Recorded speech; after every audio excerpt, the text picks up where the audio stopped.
બેટા કેમ રહ્યો આજનો દિવસ? દાદાજી, આજે એક સેમિનારમાં એક પ્રખ્યાત નિવેશકે કહ્યું કે એમણે છેલ્લા ઘણા વર્ષોમાં વિત્તીય બજારમાં નિવેશ કરીને બહુ પૈસા કમાવ્યા. હું વિચારું છું કે આજે જ હું મારું એક ટ્રેડિંગ એકાઉન્ટ ખોલું અને નિવેશ કરવાનું શરૂ કરી દઉં. આટલી ઉતાવળ?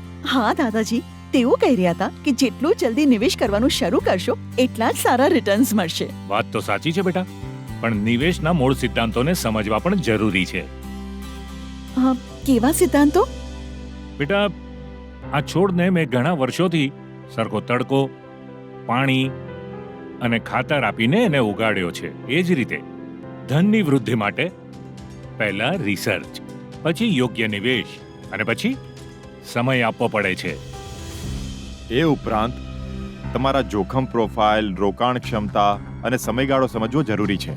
અને રોકાણ હંમેશા અલગ અલગ એસેટ ક્લાસમાં જ કરવું જોઈએ. આટલું બધું કરવું પડશે?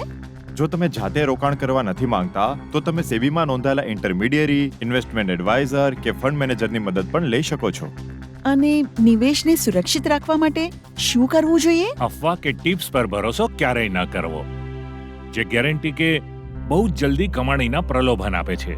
હંમેશા સેબી દ્વારા પંજીકૃત માર્કેટ ઇન્ટરમીડિયરીઝ માધ્યમથી જ નિવેશ કરો. રોકાણના યોગ્ય સિદ્ધાંતોના કારણે જ આજે આપણું જીવન આટલું આરામદાયક છે. હવે હું બધું જ સમજી ગઈ. નિવેશના સિદ્ધાંતોને સમજીને જ નિવેશ કરો. ઉતાવળમાં પૈસા કમાવાની લાલચ આપણને ડૂબાડી પણ શકે છે. સમજદાર બનો, સહી નિવેશ કરો. An investor awareness initiative by SEBI.